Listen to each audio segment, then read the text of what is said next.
여러분 안녕하십니까, 진성호입니다. 일요일의 난투극? 아무튼 일요일날 추미애 법무부 장관과 윤석열 검찰총장이 대판 붙었습니다. 이제 돌이킬 수 없는 강을 건넌 것으로 보입니다. 자, 이제 추미애, 윤석열 공존하는 것이 힘들어진 것 같습니다. 자, 라임 사태와 관련해서 김봉현 전 스타모빌리티 회장의 옥중 입장문에 따라서 추미애 법무부 장관이 윤석열 총장 그리고 윤석열 사단으로 불리는 검사들에게 메스를 가하겠다는 메시지를 던졌습니다. 상당히 강합니다. 수사권도 없는 사람이 마치 검사처럼 행동하는 그런 입장문을 냈습니다. 그러자 윤석열 총장은 격노한 것으로 전해집니다. 자, 대검찰청이 냈던 입장문, 법무부 입장문에 반박하는 입장문은 상당히 셉니다. 그리고 그 대검의 입장문으로도 모자랐는지 윤석열 총장은 직접 연합뉴스와의 통화에서 입을 열었습니다. 턱도 없는 얘기다. 자, 지금 이렇게까지 감정적인 대립이 폭발한 것은 이제 이 문제는 이번 주 있을 19일의 서울중앙지검 그리고 서울남부지검 등에 대한 국정감사, 22일 대검찰청 윤석열 총장에 대한 국정감사, 25일 법무부 확인감사 추미애 장관에 이어지는 이 기간 동안 폭발할 것으로 보입니다. 무엇보다 22일 윤석열 검찰총장이 대검찰청에 대한 국정감사에서 폭탄 선언을 할지도 모른다는 이런 관측이 나옵니다. 그래서 두 사람이 함께 공존할 수 없다면 추미애 장관이 해임되느냐, 아니면 윤석열 총장이 이제 검찰총장직을 벗어 던지고 본격적으로 대통령 선거 출마 선언을 할 것인가, 뭐 이런 이야기까지 나오고 있습니다. 둘 중에 하나입니다. 그러나 그 어느 경우든 문재인 대통령에게는 아주 안 좋은 일입니다. 지금 문재인 대통령은 윤석열 총장이 지금처럼 찌그러져 있는 게 좋습니다. 식물총장으로 남아있고 추미애 장관이 길길이 날뛰면서 검찰을 권력에 순응하는 그런 검찰로 몰고 가는 것이 상대적으로 유리하다는 평가들이 있습니다. 그러나 그렇게는 안 될 겁니다. 오늘 있었던 이 법무부와 대검찰청의 입장문 그리고 윤석열 총장의 직접적인 반응을 보면 이제 윤석열과 추미애와 윤석열 두 사람은 공존하기 힘들 것으로 보입니다. 자, 돌이킬 수 없는 강을 걷는 두 사람, 어떤 선택을 할까요? 결국 두 사람 중 한 사람은 자리에서 물러나야 될 것으로 저는 봅니다.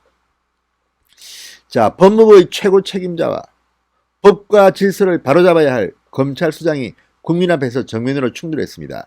그러나 추미애 법무부 장관이 지난 채널A 검언 유착 사건과 같이 윤석열 총장에 대한 수사지휘권 발동을 할 수 있겠으나 구체적으로 수사를 할 수 없습니다. 수사권은 없습니다. 법무부에는. 어떤 식으로 가든 간에 검찰이 수사하게 됩니다. 자, 그러면 지난번처럼 또 윤석열을 배제시켜라, 이럴 명분이 있습니까? 지금 욕을 먹고 있는 것은 윤석열 검찰총장이 아닙니다. 서울 남부지검과 서울중앙지검입니다. 라임 사태를 수사해온 남부지검과 옵티머스 사태를 수사해온 서울중앙지검이 그동안 권력에 대한 수사를 제대로 하지 않고 뭉갰다는 그런 비판이 나오고 있습니다. 윤석열 총장한테는 강기정 뭐 이런 거는 보고도 하지 않았다는 이런 보도가 있습니다. 그렇다면 추미애 법무부의 오늘 입장문은 이들에게는 적용이 우선돼야 되지 않을까요? 그러면 문재인 라인이라고 불리는, 추미애 라인이라고 불리는 이성윤 서울중앙지검장을 비롯해서 동부지검장, 남부지검장 줄줄이 같은 논리로 비판을 하면 수사의 대상이 될 수가 있습니다. 감찰의 대상이 될 수가 있습니다.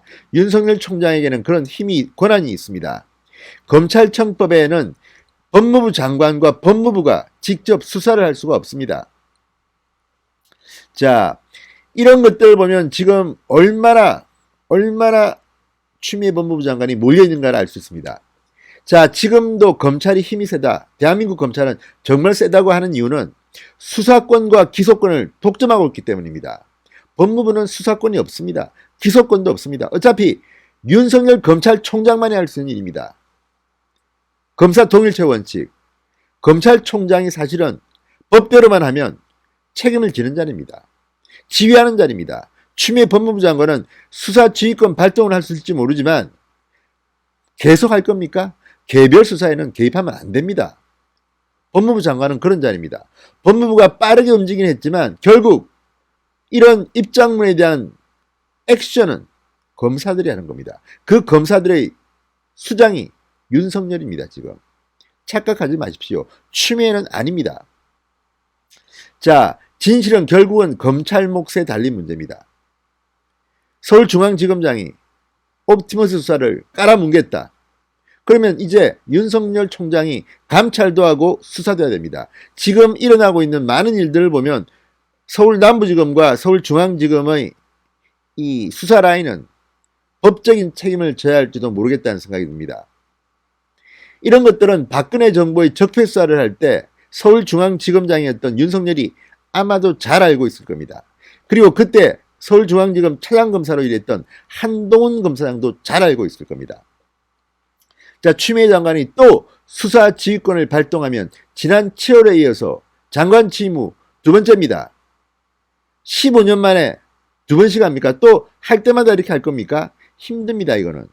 일각에서는 김봉현 문건수사팀 특별수사본부 설치나 특임감사 임명 등이 나올 수도 있다고 봅니다. 이건 물론 추미애 장관이 주도하겠지만 이 사람들이 뭘 하겠습니까? 이 사람들이 바보입니까? 기존의 수사팀, 그러니까 서울중앙지검과 남부지검은 초토화가 될 겁니다. 그게 바로 문재인 라인 내지는 추미애 라인이라고 해석할 수 있는 그런 그룹들입니다. 윤석열 총장은 이럴 게 없습니다. 지난 3번의 추미애 인사를 통해서 윤석열의 신복들은 지금 이런 사건을 수사하는 핵심 자리에 아무도 없습니다. 전부 다 좌천돼서 부산으로, 제주도로, 그리고 법무연수원으로 가 있습니다. 따라서 지금 법무부가 갑자기 흥분해서 낸 이 입장문, 그 유탄을 맞을 사람은 추미애 장관과 문재인 대통령이 될 가능성이 높습니다. 자, 김한규 전 서울지방변호사회 회장은 김봉현 전 스타모빌리티 대표는 1조 원 이상의 피해를 입힌 범죄 혐의자다. 자, 범죄 혐의자가 입 한 번 열었다고 해서 일방적 주장 한번 했다고 해서 그걸 받아가지고 지금 추미애가 입장문을 내고 윤석열을 이렇게 해라, 수사를 이렇게 해라, 저렇게 해라 하는 것이 맞습니까? 지금 이런 김봉현 말고도 민생 사건 때 얼마나 억울한 사람들이 많습니까? 이거는 투서와 비슷한 겁니다. 김봉현의 이 옥중 입장문은 투서들입니다.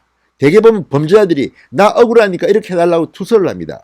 이런 투서가 얼마나 많겠습니까? 그런데 그 많은 투서들은 다 무시하고 김봉현 1조 6천억 원의 피해를 입혔다는 이 라임 사태의 범죄 혐의자의 말만 믿고 추미애 장관이 섣불리 입장문을 낸 겁니다. 지금 이 입장문이 부메랑이 돼서 문재인 정권에 대한 수사를 제대로 못한 서울 남부지검 그리고 옵티머스와 관련해서 서울중앙지검 유탄을 맞을 가능성이 높습니다. 자, 윤석열이 날아가야 할까요? 추미애가 날아가야 할까요? 적어도 두 사람 중 한 명은 그만둬야 될 것 같다는 생각이 듭니다. 지금 이 국회법사위 국민의힘 측 김도읍 의원 같은 경우는 성명서를 내고 더불어민주당은 즉각 특검을 수용하라고 촉구했습니다. 자, 이렇게 되면 윤석열 말도 안 듣고 추미애 말도 안 듣고 할 수 있는 사람이 필요한 겁니다. 지금 이 사건은 청와대 수사를 뭉갰다는 의혹도 있고 윤석열 라인 검사들이 이 야당 정치인에 대한 수사를 뭉갰다는 의혹 두 가지가 다 있습니다. 그러면 좋습니다. 둘 다 배제하고 특검을 해야 됩니다. 자, 지금 자신들이 그냥 칼에 자신들이 찔릴 것 같습니다. 추미애 해임될 수가 있습니다. 그리고 직권남용으로 어쩌면 수사를 받을 수도 있습니다. 윤석열이 만약에 밀린다면 때리치우면 되는 겁니다. 대통령 후보 출마하면서 그동안 말하지 못했던 그 많은 일들 폭로하면 됩니다. 아무튼 일이 묘하게 흘러갑니다. 그 어떤 경우든 문재인 대통령에게는 상당히 나쁜 영향을 미칠 겁니다. 두고 보십시오. 지금 일이 추미애 장관이 일을 너무 크게 벌렸습니다. 문재인 청와대도 이거 뭐지? 라고 생각할지도 모르겠다는 생각이 듭니다. 진성호의 직설이었습니다. 여러분 감사합니다.